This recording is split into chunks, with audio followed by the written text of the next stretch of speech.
Levittown, Fairless Hills, Trenton, and now heard as well on FM at 107.3 FM, W297CL, Levittown.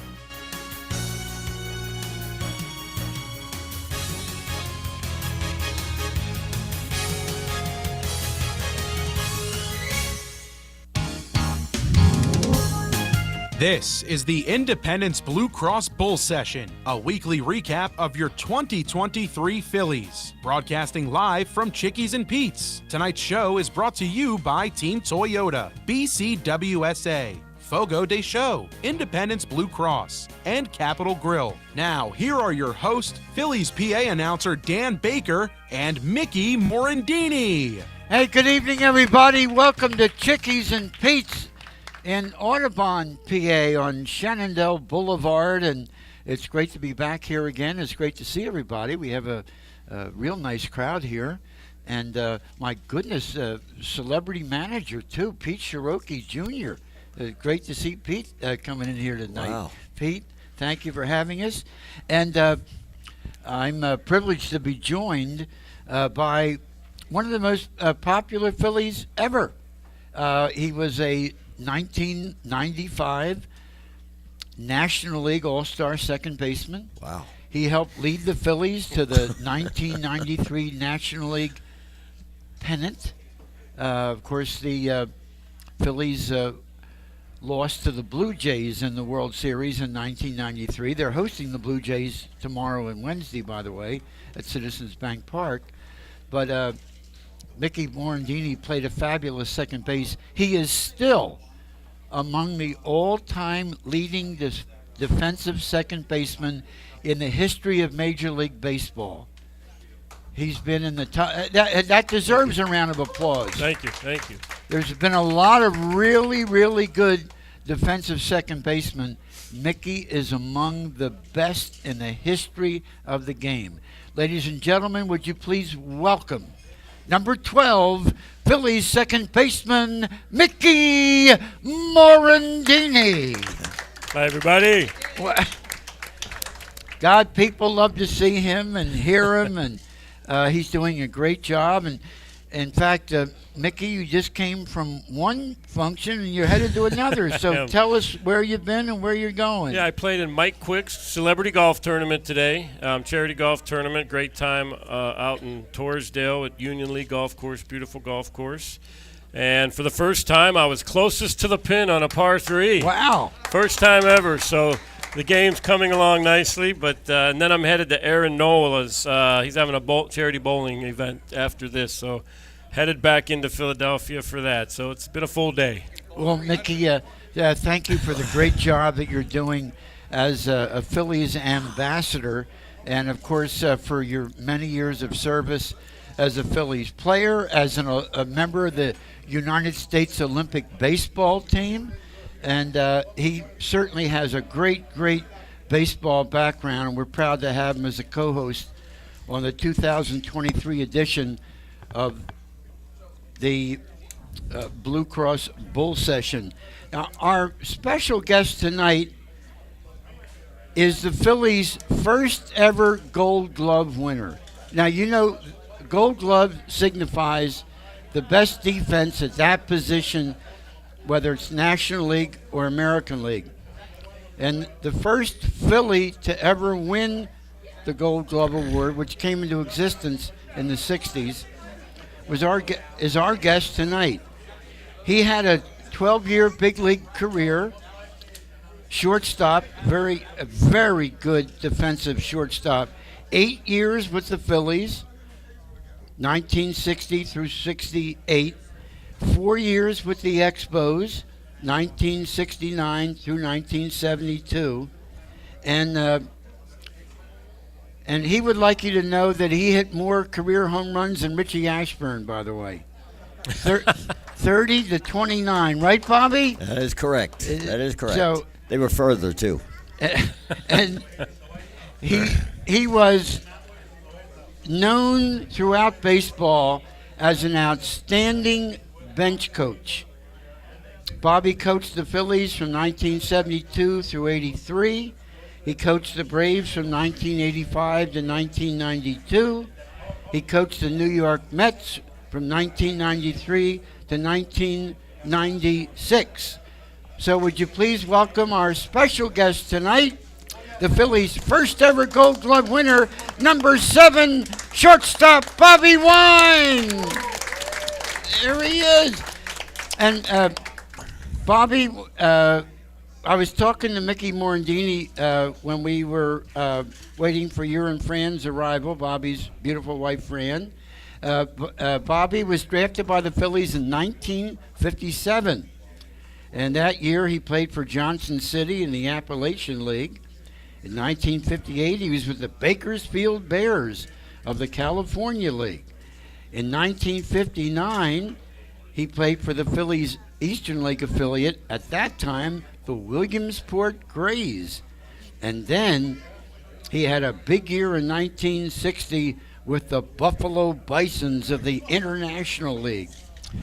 Bob, when you think back, before we get to your many wonderful years with the Phillies, how about telling us about your experience in minor league baseball in the Phillies farm system? Well, first of all, I wasn't drafted because back then they didn't have a draft. You were just scouted by a scout, and he signed you, and that's it. And you went and played. We didn't have individual coaches and managers that took care of each individual. It was like one manager, and he was the coach, the manager, and the trainer. He was a little bit everything. So the times have changed since then. But it was, minor league ball. As long as you moved up a notch, it seemed like you were doing good.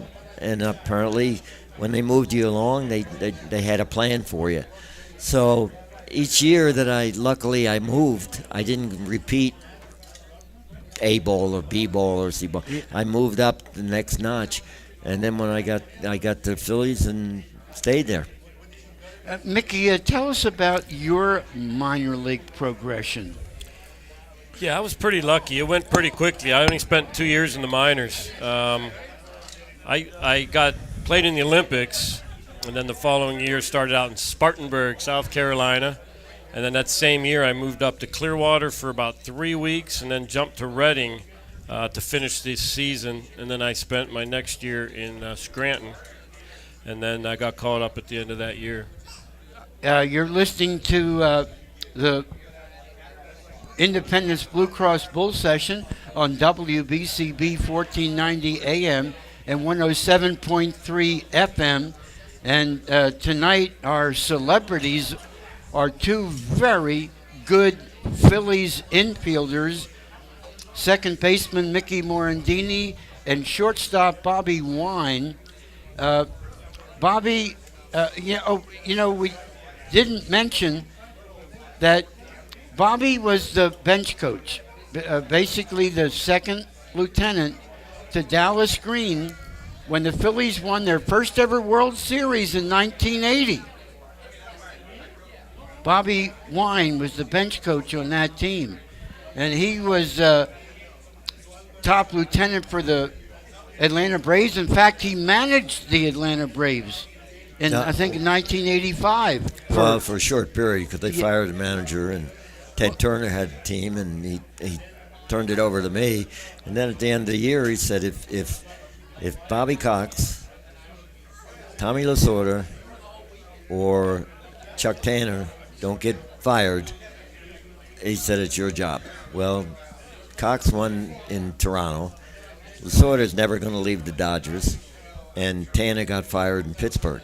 So he went down and met with Ted and got a 5-year deal.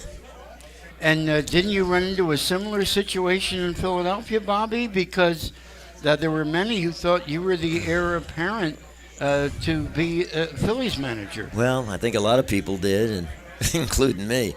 But it didn't work out that way. So they, at the end of the year, we went through the whole '83 season, and they fired Corrales, who was in first place at the time, and then Paul Owens came down to manage it, who was the general manager, and he really shouldn't have been there, but they didn't know what to do about how they were going to handle it. So he wound up finishing out the year, And he said, "Well, here's your team. Go ahead and do what you got to do." And we won. We went to the World Series. We beat the Dodgers to get to the playoffs. And then we played Baltimore, but we didn't play very well in Baltimore. And then at the end of the year, they just told me we're going to go in a different direction. I don't know what direction they were heading in. We just went to the World Series.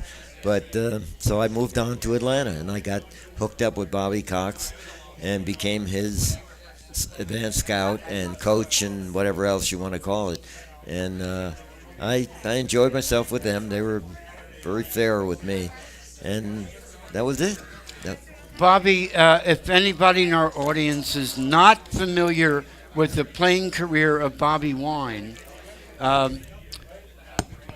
we mentioned that Bobby had 30 career home runs, including a couple against Hall of Famer Juan Marichal, a couple against Hall of Famer Warren Spahn, and I think Bob Gibson and Sandy Koufax might also be in that group. No. Against Koufax, all we did was bunt and try to get a run because we weren't going to get many runs off him. So anytime anybody got on base, it was bunt him over and try to get him in. So Koufax didn't come in my book. I had Drysdale, I had Marichal, I had let's see, who else was another famous. Gibson, I'm not so sure because I don't think he would have liked me. But other than that, it's just, how do you know you're going to hit a home run? You just swing the bat and hope. Yeah. And I wasn't supposed to be hitting home runs anyway. I was supposed to be a good bunter and a hit and run and move the runners along. And then when somebody got on, they would pinch hit for you. Nowadays, there's no pinch hitting. I mean, very little. They frown upon that. But back then, it was like if there's two men on and they think this guy's going to get a better hit than you, it's a pinch hit. Bobby, when you look back at your 12-year Major League career, what accomplishments are you most proud of? Well, winning actually in 80, but as a player, getting recalled to the big leagues is the biggest thrill in your life, I guess, because you walk into that stadium and you look around and say, boy, I'm really here. And then it's a matter of staying there. But probably that, and I got a base hit off of Stu Miller, who was the top reliever for the Giants at that time, the day my son was born. So I got the winning hit that day, and then I went to Temple Hospital and we had some pictures taken. So that was probably a highlight. And then my daughter, she's over here now. I got to tell her that was probably the highlight of Montreal because she was the first Expo baby too when we were up there. So otherwise she'll get mad at me and she'll yell at me when I get home. Well, listen, we don't want anybody else yelling at you either.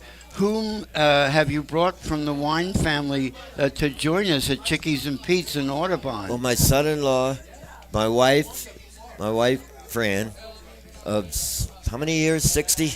Wow. It's not going to last.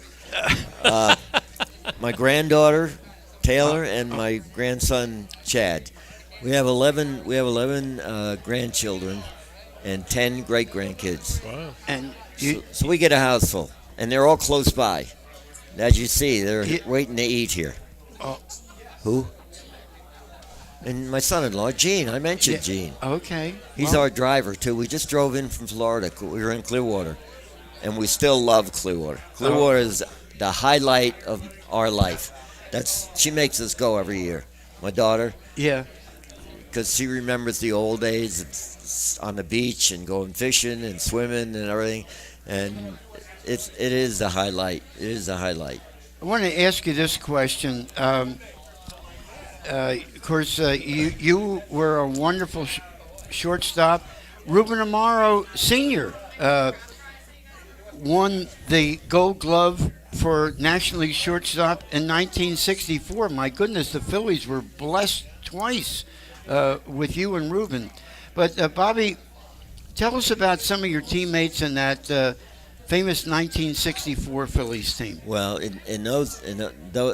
Ruben and I played short. Tony Taylor played second. Cookie Rojas played second and sometimes center field. So it was like, if you got a hit today, you might play tomorrow. If you didn't get a hit, you may not play tomorrow. So when both of us were there, we kept, we didn't have agents or anything like that, but we tried to, I wish one of us would get traded so we could play. But it never happened, and both of us stayed on, and we played today, and sometimes you didn't play tomorrow. And in the fourth inning, they pinch hit and put the other guy in. So it was a tough haul, but it was just had to grin and bear it. Who are your most talented teammates? Well, Johnny Callison's number one for sure. He's the best all-around player that we had, defense and offense, and he wasn't a star leader. He was a quiet, kind of didn't say much about anything, and he was our all-time better player. We had Tony Taylor and Cookie Rojas were steady all the time. Richie Allen was coming along, and Richie played third base at that time, and I was playing short. And his comment was, if you see me doing anything, let me know and all that stuff. And that's the way he started. He was absolutely looking for help anywhere he could. Now, we all knew the talent was there. Everybody knew the talent was there. He could run, he could steal, he could hit power, he hit average, and nothing ever fazed him. And then he had problems with apparently the front office. We didn't know. They didn't let out news the way they do now. I mean, back then everything was kept in-house. No one knew what anybody made. Nobody knew who was signed, who wasn't signed. Everything was hush-hush. And apparently he had some problems with John Quinn, who was our general manager. And after that, his attitude flipped. He took his locker out of our locker room, which was a metal container in Connie Mack Stadium with the cement floor. He took it and went all the way up in the back of the dirt floor and made his locker back there so he didn't have to talk to anybody. But when you wanted him on the field, and at bat, he's the guy you wanted, because he could hit a ball as far as anybody in this game today or in the past. He was unbelievable. Hey, you are listening to the Independence Blue Cross Bull Session live tonight from Chickies and Pete's in Audubon, Pennsylvania. Our special guest is Bobby Wine with Mickey Morandini. I'm Dan Baker, and we'll be right back with the second segment of tonight's radio show after this. Hi, it's Pete from Chickie and Pete's. It's all new and it's all for you. The heated deck at Chickie and Pete's on the Boulevard is now open. It's enclosed, heated, and perfect for the ultimate in-game experience or live music when the best local bands take the stage. Like LeComp, Fat Mez, or Jameson. Check our website for the band schedule. The heated deck at Chickie and Pete's on the Boulevard is now open every Thursday through Sunday. Chickies and Pete's. At Independence Blue Cross, we believe in giving you the tools you need to pursue your healthiest life. From premiums as low as $0 per month to health discounts and cash rewards, it pays to have coverage with Independence. With the strongest network of doctors and hospitals in the region and free 24/7 virtual doctor visits, you can feel confident that quality care is always within reach. Learn more about your coverage options at ibx.com. If you're looking for a stylish and sophisticated fine dining experience, visit your Eddie V's Prime Seafood restaurant near King of Prussia. Eddie V's Seafood features an abundant selection of fine wines and curated cocktails to complement exquisite steaks and seafood made from the highest quality ingredients. In the V Lounge, sip on imaginative handcrafted cocktails with attitude while enjoying signature appetizers. Conveniently located between I-276 and I-76 near the King of Prussia Mall. Call them today, 610-337-7823 to schedule your night out for Eddie V's Prime Seafood. SEPTA offers a variety of career opportunities. Our core business is transit, and with 5 modes of service, we rely on and need operators, engineers, and conductors. But it takes a host of other specialties, including mechanics, electricians, plumbers, masons, painters, carpenters, welders, and more to keep the system moving. As an employee, you will earn competitive compensation and great benefits, including medical, dental, prescription, and a pension. Visit jobs.septa.org to apply today. That's jobs.septa.org.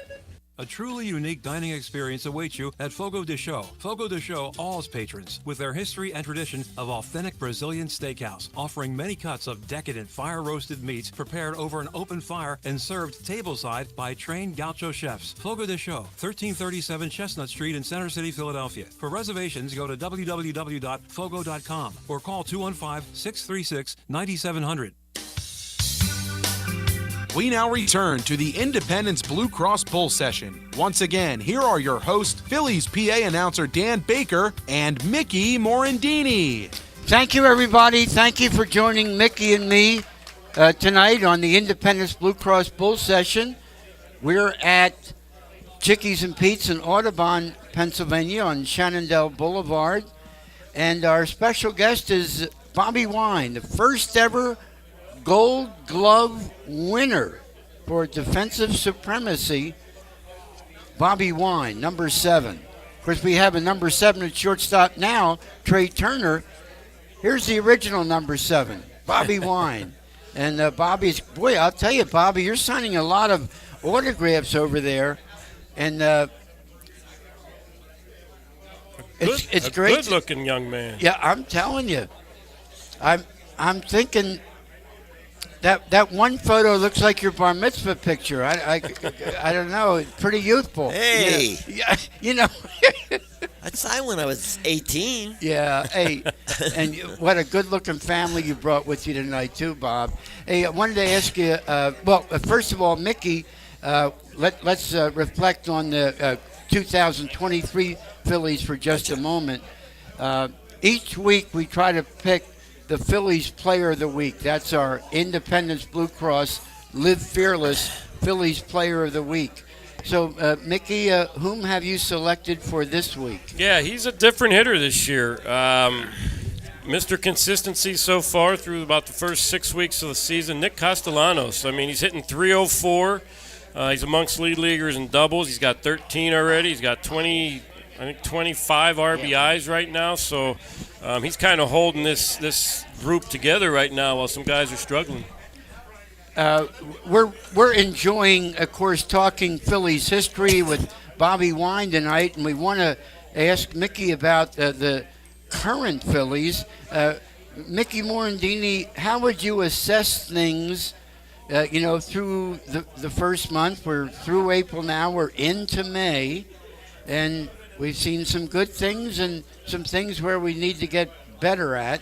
But what do you think this means for the Phillies in 2023 and for the rest of the season still to come? Well, it's been a little disappointing for sure. I think we're 16-19. The thing for me that needs to get better quickly is our starting pitching. It hasn't been very good, and they have not gotten deep into ball games. I'm a little concerned with how much we have to use this bullpen, but luckily this team is very deep in the bullpen. They've got some great arms, and they're very deep. They can switch roles, 7th inning role, 8th inning. We probably have 4 closers on this team. So in that aspect, we're in pretty good shape. The offense has been this roller coaster ride where they've come out and scored 7 or 8 in one game and get shut out the next. So it's just been a lot of inconsistency right now. But Harper's back, looks great, swinging the bat good. Suarez should be back, I believe, in a week or so. So that'll strengthen that starting pitching, hopefully. And but we'll get Strom in the bullpen. He pitched the other day, pitched 2 really good innings. So we just got to get a little more consistent with the starting pitching and swinging the bats a little bit better. Our special guest tonight is Bobby Wine, Gold Glove shortstop, number 7. And Bobby, I wanted to ask you, we're just talking about some of the pictures on the 2023 Phillies and what we need to do. You had some pretty good starting pitchers as part of that rotation when you played for the Philadelphia Phillies in the 1960s. Well, 1960, that's a long time ago. I don't. 60 I was in Buffalo. So 64 is when we had almost. We were there. We had a 6.5 game lead with I don't know how many played, 7 or 8 to play, and we lost all of them. And we finally won the last 2 games. It would have been a tie between Cincinnati, St. Louis, and Philly. It would have been a 3-way tie, and there would have been a playoff, which, back then they didn't have playoffs. You either won or you lost. And we got aced out by 1 game because the Mets had beaten the Cardinals Friday and Saturday, and Sunday they were beating the Cardinals, but the Cardinals came back and won, and that's how they went to the World Series. But Jim Bunning was probably the class act of our pitching staff back then. And Chris Short. A lot of people don't give Chris Short enough credit, but he was one of the top left-handers in the league. And he hooked up with some great games with Koufax. And he doesn't get a lot of credit that he deserves. He was really good. How about relief pitchers on those Phillies of the 1960s? Well, it was patchwork. Because there wasn't any draft picks that you could say, well, let's get him and let's get him. It was like whoever they signed. So Bunning was the top guy. Lefty was the next one. Mahaffey was record-wise, he was a pretty good pitcher. He's kind of a pain in the neck. Not many people really enjoyed him, but. He was one of the better pitchers in the league. He had that sidearm delivery and funky, but he was pretty good. But see, back then, the manager managed the team the way he wanted to. Nowadays, the manager manages the team sometimes the way general managers want them to manage. And with Mock, it was like he didn't care. It was if he thought he could score a run or you could strike him out or whatever at that time, you're in. And if you were hot, you got to play. If you didn't get hot, they bury you. But Jack Bolshin was probably our closer, who didn't throw very hard, but he had a great screwball, and he was our closer at that time. And then closers were not that big a deal at that time. It was like when you got the ball, you better get him out.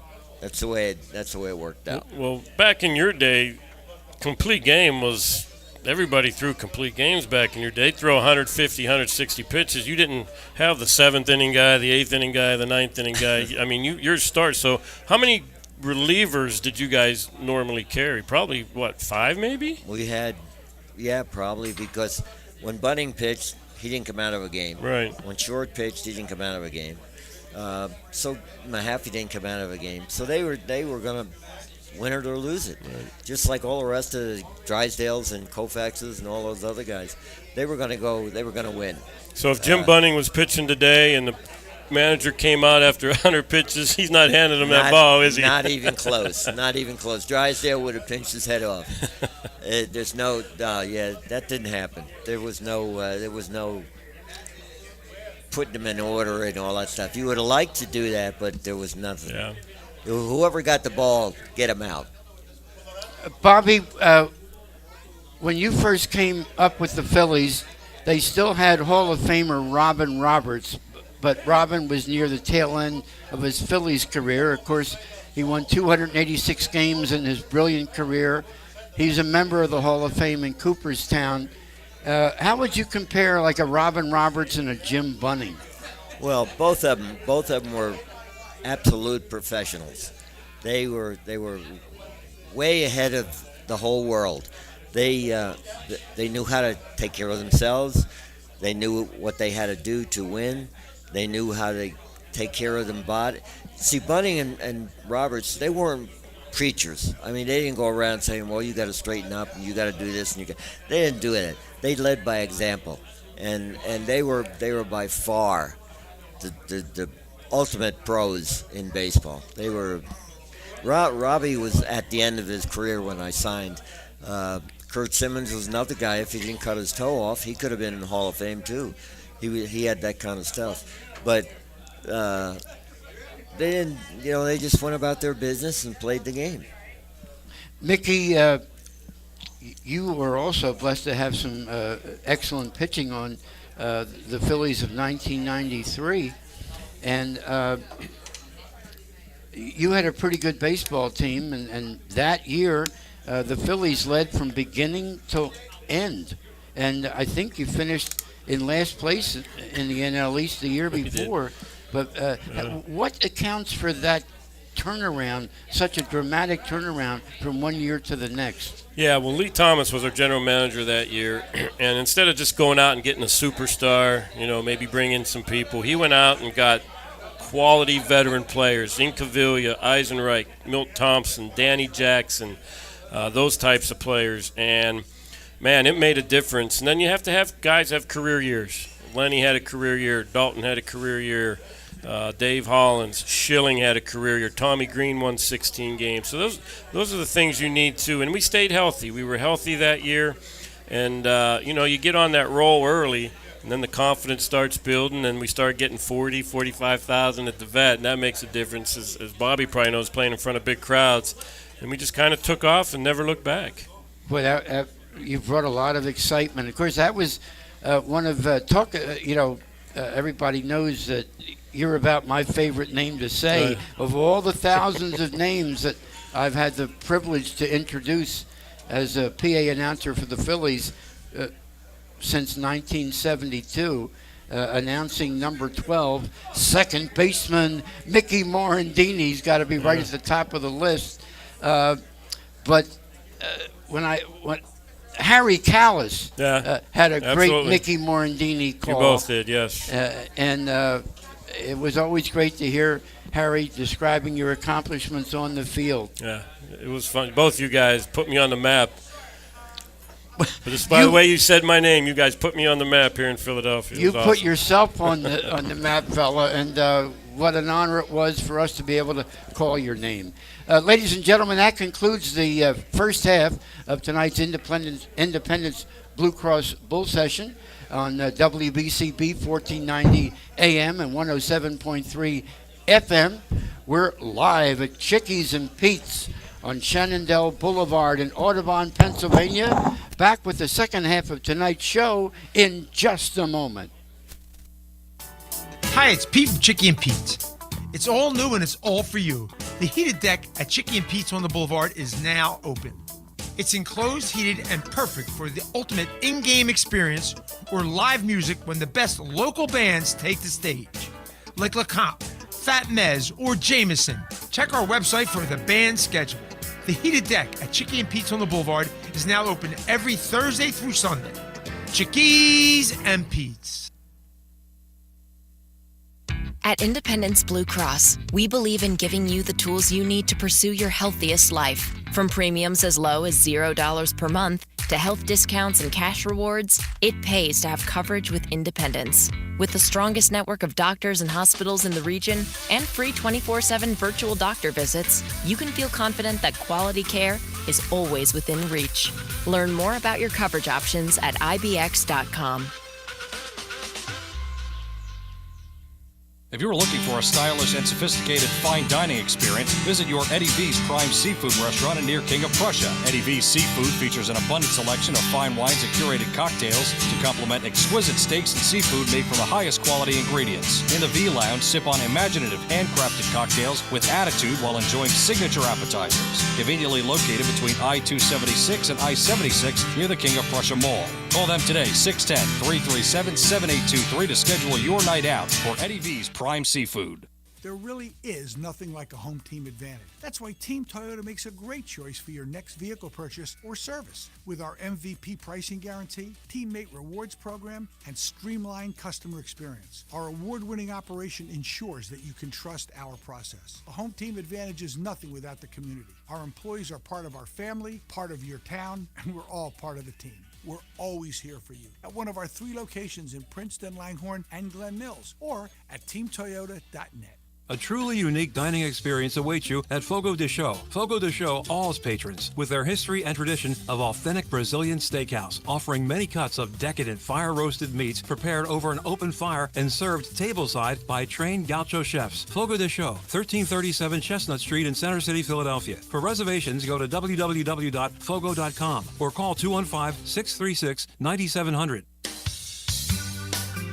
We now return to the Independence Blue Cross Bull Session. Once again, here are your hosts, Phillies PA announcer Dan Baker and Mickey Morandini. Thank you very much, ladies and gentlemen. Wonderful crowd here tonight at Chickies and Pete's in Audubon.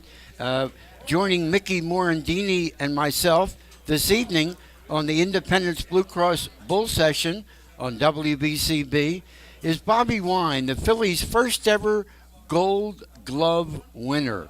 He was the Gold Glove winner at shortstop in 1963.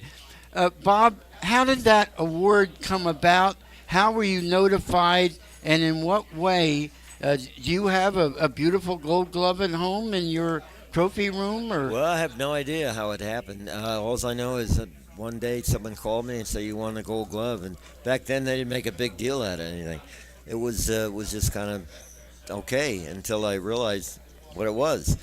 And actually the year after that, I probably had a better year fielded than that year, but Ruben won. So I don't know how you judge, how you win or lose. It's way beyond the players. It's still a mystery. Well, it's still Mickey, did you ever win a Gold Glove? I mean, my goodness, you were among the defensive percentage leaders every year. Yeah, 98. I made 5 errors all year. My fielding percentage was about 992. And they gave it to Brett Boone, who had made, I think, 12 errors that year. So I don't know what they go by. It's still confusing. You know what? I believe that was before the Silver Slugger Award came into existence. So I think they sometimes took the offense and defense and put them together. That is correct. Yeah. That is which is unfortunate. That is true. Well, my goodness, we're talking about two very good Phillies middle infielders. I remember some of the newspaper headlines when Bobby Wine was playing shortstop. Days of Wine and Rojas. Yeah, like that's Days of true. Wine and Roses. Cookie Rojas came in and played center field and second base, depending on what our manager wanted to do. And then if one of us didn't start, Ruben, myself, we didn't start, we were going to be in the game somewhere because he was definitely going to pinch hit for somebody. He loved defense. So if we had a 1-run lead or a 2-run lead, one of us was going to go back and play. So I wound up playing third base sometimes. Ruben wound up playing third and first once in a while because he had great hands and was a great defensive player. So, he felt like that's how we're going to win a game. We're going to stop them. Bobby, if I'm not mistaken, your manager with the Phillies, Gene Mock, is the second, and we have a lot of Phillies experts in the audience tonight, so you guys call me on this if I'm mistaken. But I believe behind Charlie Manuel comes Gene Mock in terms of career wins as a Phillies manager. Tell us about your manager, Bob, and I know that he considered you to have a high baseball IQ, and that's part of the reason you went to Montreal following your Phillies career. Gene Mock was, by that time, the manager of the Montreal Expos, was he not? Well, Gene was probably a baseball guy for, if there's 24 hours in a day, he would invent another day somehow, because he lived and died with the game. He was so way ahead of his time, how to double switch and how to pinch hit and how to do certain things, and he didn't have feelings too much for players because it was like whoever could get the job done at that time, that's how you're going to play, whether it's a pinch hitter or a pinch runner or whatever it is. It was 24 hours a day baseball. He had we were playing in Shea Stadium one day, and they had, when the balls had gotten so bad they were ripping apart back in those. And Jim Bunning was our pitcher, and he threw the ball to the umpires. He says, I can't use that ball. And he said, well, the rule is you got to play with that ball no matter what.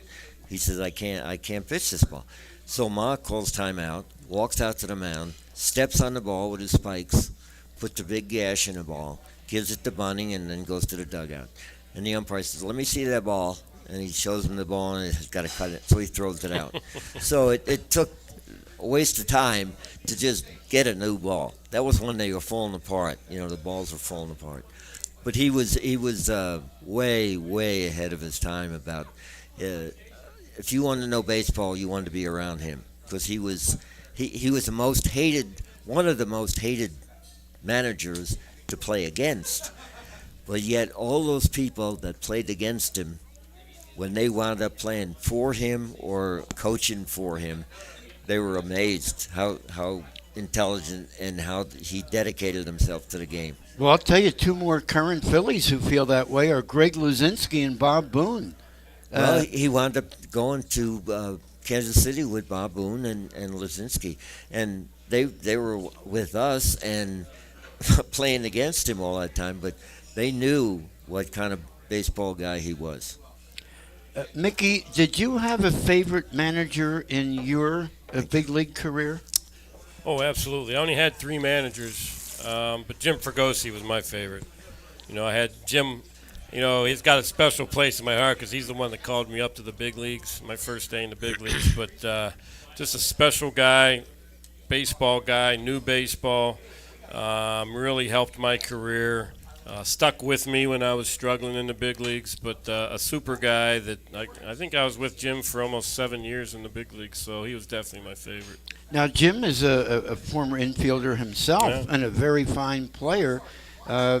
Did he give you any infield coaching, or did he play any part there? He didn't really have to because we had Larry Bow and John Vukovic on the team, so they did most of the instruction. But I think Jim did more of the mental part of it for me, when I was struggling, keep your head up, keep plugging, things like that. But just a special guy, another Phillies guy we lost way too early. He was definitely my favorite manager. Bobby, when you were the bench coach for the Phillies' first ever World Series championship team in 1980, what were your primary responsibilities? Well, in the year before that, or the end of the season, 79, I guess it was, that they fired Danny Ozark. And they hired Dallas to take over for September to finish out the year. So Dallas and I were pretty close because we played in the minor leagues together and we came up together and whatever. Anyway, he says, listen, I don't want to be here. I'm a front office guy. I'm not a manager down here. He said, just do what you got to do and get us through this. He said, I'm down here to find out what kind of attitudes there are in the team. We had a lot of attitudes on our problem at our team at that time. Not bad attitude, but just different. You had to handle them differently. Yeah. Anyway, so he came down and said, that's it. And then at the end of the year, we had a pretty good September. And at the end of the year, he calls me and he said, well, Rudy Carpenter called me and he said he wants me to come back. So he came back as manager in 1980. And then we went to spring training and history from there. But Dallas was different than, he was loud, as you all know. But he let us play and let us, all the coaches do what they got to do. He didn't butt in about that. He came in disciplined. If somebody had to sit on their head or something, he would be the guy for it. But everything clicked in 80. Everything clicked, just like when you guys won, everything clicked. The pitcher comes in, he gets him out. The hitter gets up, he gets a base hit, and it carries over. And we had a great year at the end of the year. Of course, the primary starter on those 1980 World Series champions was number 32, Steve Carlton. Now, how does Lefty compare with a Robin Roberts or a Jim Bunning or a Chris Short? Well, he'd be in that class. There's no question about it. In '72, when I joined this team, I got released in Montreal, and I came back here as a coach. And Carlton was pitching. He won 27 games. Well, that year, he could have told anybody what he was going to throw, and they wouldn't hit it. That's how good he was. And it carried over. He had his own workout regimen. He had his own workout person, Gus Hoffling. He was dedicated to that. Never ran. Like pitchers. People say, well, you got to run. You got to get in shape. And Lefty never ran. He didn't run. But he was in better shape than anybody in the game. So he had that ability that year, and it carried over. When they traded for him, everybody's going Carlton for Rick Wise, and it turned out to be a pretty good deal. Bobby Wine is our special guest tonight with Mickey Morandini. I'm Dan Baker. We've got one segment left in tonight's Independence Blue Cross Bull Session, and we'll be back to close things out after these messages. Hi, it's Pete from Chicky and Pete's. It's all new and it's all for you. The heated deck at Chicky and Pete's on the Boulevard is now open. It's enclosed, heated, and perfect for the ultimate in-game experience or live music when the best local bands take the stage. Like LeComp, Fat Mez, or Jameson. Check our website for the band schedule. The heated deck at Chicky and Pete's on the Boulevard is now open every Thursday through Sunday. Chickies and Pete's. At Independence Blue Cross, we believe in giving you the tools you need to pursue your healthiest life. From premiums as low as $0 per month to health discounts and cash rewards, it pays to have coverage with Independence. With the strongest network of doctors and hospitals in the region and free 24/7 virtual doctor visits, you can feel confident that quality care is always within reach. Learn more about your coverage options at ibx.com. If you're looking for a stylish and sophisticated fine dining experience, visit your Eddie V's Prime Seafood restaurant near King of Prussia. Eddie V's Seafood features an abundant selection of fine wines and curated cocktails to complement exquisite steaks and seafood made from the highest quality ingredients. In the V Lounge, sip on imaginative handcrafted cocktails with attitude while enjoying signature appetizers. Conveniently located between I-276 and I-76 near the King of Prussia Mall. Call them today, 610-337-7823 to schedule your night out for Eddie V's Prime Seafood.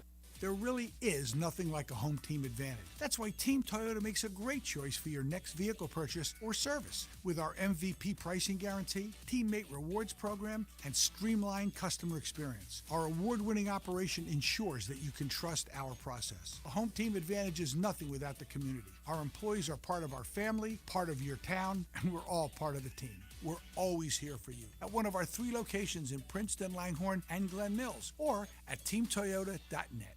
A truly unique dining experience awaits you at Fogo de Chão. Fogo de Chão awes patrons with their history and tradition of authentic Brazilian steakhouse, offering many cuts of decadent fire-roasted meats prepared over an open fire and served tableside by trained gaucho chefs. Fogo de Chão, 1337 Chestnut Street in Center City, Philadelphia. For reservations, go to www.fogo.com or call 215-636-9700. We now return to the Independence Blue Cross Bull Session. Once again, here are your hosts, Phillies PA announcer Dan Baker and Mickey Morandini. Number 12, second baseman Mickey Morandini. And number 7, Phillies shortstop Bobby Wine. And boy, we're talking Phillies baseball, Phillies current Phillies, 80 Phillies. 60s Phillies, and it, what a great tradition, what a great history, and I think we're very privileged that all of us Phillies fans, and there's a lot of you here tonight, and we thank all of you for joining us. Mickey, let's getting back to the 2023 Phillies. When we talked about the Phils are off to a little bit of a disappointing start to begin with. But what things have you seen, Mick, that would encourage you that better days might be ahead? Well, Harper being back obviously is one of them. Suarez coming back soon. I think the play of the young kids is really got me excited. Bohm, Stott, Marsh. I mean, they're playing really good baseball. So that's nice to see. The bullpen has been really good. I'm really, Dave did a great job putting together this bullpen. It's really good. They got some power arms. Not a lot of teams can throw 3 power arm left-handed relievers out of the bullpen. That's a huge benefit for this team. So those things have excited me. Trey Turner's going to be fine. Schwarber's going to be fine. I was a little sketchy on why we needed to lead him off all of a sudden, but yesterday he moved down to that 5th spot and performed a little bit better. So I'm assuming Stott and Trey Turner are going to be that 1-2 spot for the most part and get Bryce in that 3rd hole, and hopefully this offense can take off now. You know, Mickey, we've been lucky enough to have Bobby Wine as our guest many, many years. He's always informative. He's entertaining. He is honest. Bobby, you know, one question that I haven't asked you in the many years that you've been a guest on the Independence Blue Cross Bull Session, you've played against some of the greatest players in baseball history. Hank Aaron, Willie Mays, Roberto Clemente, Sandy Koufax, Don Drysdale. We're talking just to name a few. Among those outfielders, Bobby, that I just mentioned, is one of them clearly better than another to you? Or are they all about the same? Or how would you rate them? There's no, I mean, Frank Robinson. You can't even rate those guys out in a category because they were all outstanding superstars. Willie Mays is probably my favorite all-time player. I mean, he could do everything. And Aaron could too, and Clemente could. I mean, Clemente could run like a deer. He could throw from right field all the way to home plate. I mean, it was just golden era. I mean, those guys were Stan Musial. I played with Stan Musial at the end of his career, and you know, he'd take batting practice, and we go out and watch him take batting practice, and he'd say, I think I'll hit this one to left field, and bam, he'd hit it to left field, and then he'd pull one to right field, and you know, it was just it's a great time to play. I mean, there was so many of those superstars that you can't even categorize. You coached for a long time. What about a player that you coached?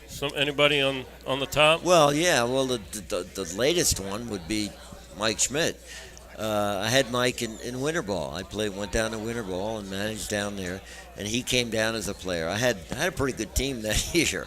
I had Smitty at third. I had Carter, our catcher. Greg Swan was one of our pitchers. I had Jay Johnstone, who we had picked up, and then I got him to Philly because we needed a left-handed bat, even though Jim Budding hated him, you know, in the minor leagues. But he came up and did a pretty good job as a pinch hitter and a part-time player. So it was, you know, I don't know how you categorize anybody of those. They were so great. I mean, I'm just amazed that, you know, Drysdale, Koufax. Well, you hear those names, like these young players probably don't follow it that close. But boy, when you look at their stats, you look at Yogi Berra's stats, and you say, how the heck did he do that? He's a little midget guy with a big swing, and yet look at his records. He's unbelievable. How many records he has? All the World Series championships that he won, and where there were some great teams that he played on with the New York Yankees. And now you played against some of those. We talked about Aaron and Mays and Clemente. In spring training, you saw Mickey Mantle, Ted Williams, did you not? Unbelievable, yeah. Well, Mickey Mantle was one of my idols because I grew up in Long Island, and New York Number 7 was the big deal, and Mickey Mantle was the man at that time, and he was just he could hit a ball so far and so often, but he was really an outstanding star. But back then, you know, the manager, Casey Stengel was the manager, and he put down 9 guys, and they played 9 guys. You know, there wasn't any taking somebody out or whatever, and all they did was win.